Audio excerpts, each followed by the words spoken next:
Halo, selamat datang. Di video singkat kali ini saya akan membahas tentang kerangka dan metodologi asesmen bagian 2, yaitu tentang pengamatan, wawancara, dan pertanyaan. Pengamatan. Pengamatan seringkali digolongkan hanya sebagai sumber informasi, padahal banyak informasi yang dapat diperoleh dengan cepat melalui pengamatan. Pengamatan tidak hanya melibatkan indera penglihatan, tapi juga melibatkan indera pendengar, penciuman, perasa, dan peraba. Wawancara. Wawancara merupakan kegiatan menggali informasi dari seseorang atau sekelompok orang melalui proses komunikasi dengan tujuan yang telah ditentukan sebelumnya. Tentukan dengan siapa ingin berbicara, pilih tipe wawancara apa yang akan dilakukan kelompok atau individu, lalu bagaimana melakukan wawancara, seperti semi-struktur, struktur, tidak struktur. Wawancara semi-struktur. Pertama itu, rumuskan tujuan wawancara Anda. Lalu, tetapkan narasumber kunci, informal tapi struktur, gunakan 3 atau 4 topik pada wawancara, terangkan maksud dilakukannya wawancara, lalu pengulangan wawancara memungkinkan pengekspresikan data kuantitatif, dan dilakukan tidak lebih dari 30 menit. Gunakan pertanyaan terbuka, buat catatan, lalu gunakan tool pendukung atau PRA, lalu triangulasi jawaban-jawaban. Di akhir asesmen cobalah menentukan jawaban rata-rata. Perilaku selama wawancara. Kenali diri sendiri dan kenali pihak lain. Sesuaikan sikap Anda dengan narasumber, membangun keakraban, komunikasi nonverbal, lalu sikap menghormati. Selama wawancara, sempatkan untuk menerangkan diri dan menjelaskan maksud kedatangan. Mulailah bertanya mengenai seseorang atau sesuatu yang nyata. Pancing topik pembicaraan dengan menggunakan apa, kapan, di mana, siapa, mengapa, dan bagaimana. Lalu gunakan kata yang bermaksud memperjelas informasi. Apa maksud Anda? Katakan lebih lanjut tentang hal ini. Ada yang lain? Tapi kenapa? Lalu jangan membawa buku catatan yang tebal atau map yang terlihat resmi. Jangan menyela narasumber, hindari pertanyaan tertutup.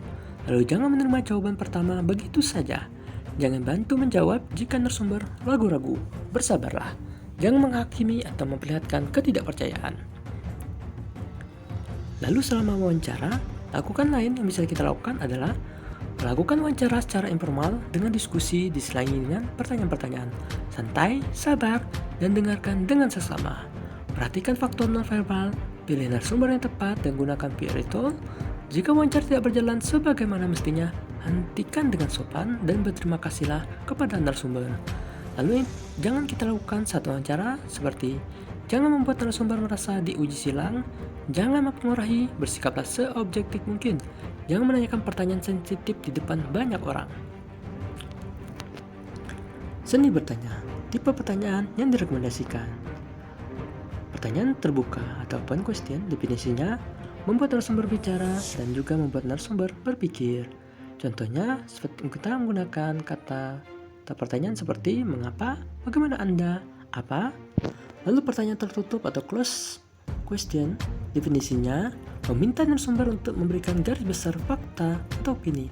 Contohnya, kita bertanya dengan kalimat apakah, siapa yang, berapa banyak. Lalu pertanyaan cermin atau mirror question definisinya mengembalikan sebuah pertanyaan kepada narasumber. Contohnya yang kita bisa gunakan adalah tentu saja, tapi. Lalu pertanyaan terkait, related question.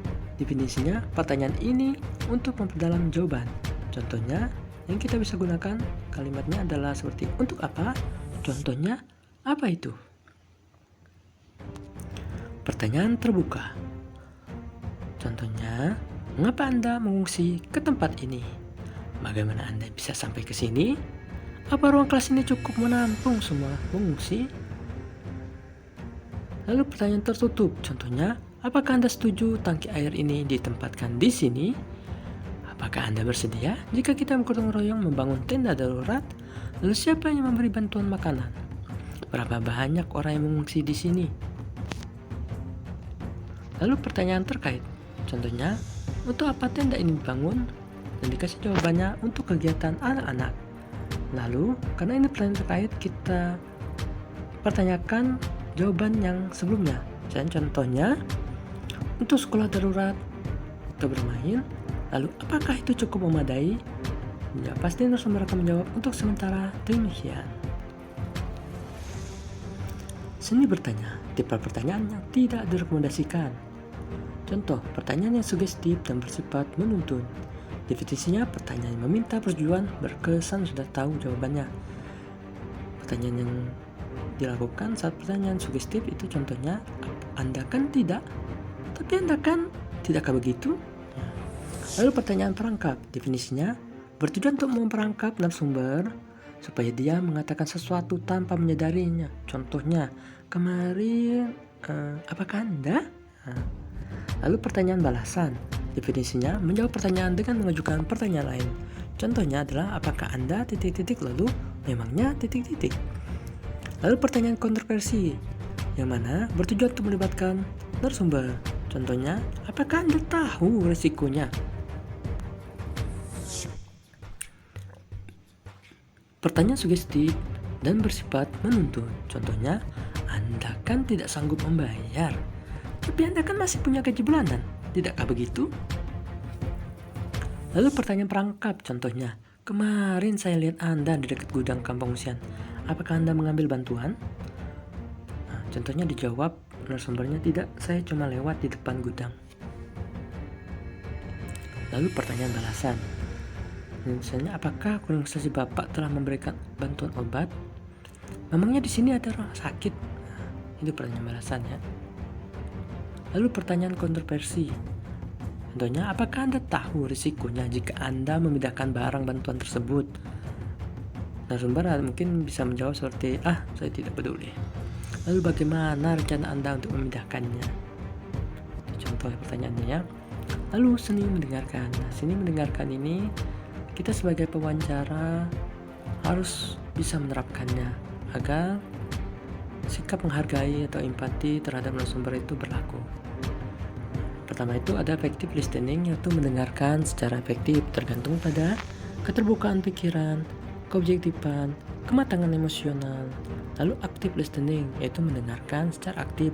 Yang harus kita perlukan adalah perhatian penuh, perlihatkan empati, biarkan narasumber mengekspresikan dirinya dengan bebas, lalu perlihatkan minat. Baiklah, itu saja video singkat saya. Mohon maaf jika ada penyampaian atau materi yang kurang pas atau perlu perbaikan. Terima kasih telah menonton. See you next time. Bye-bye.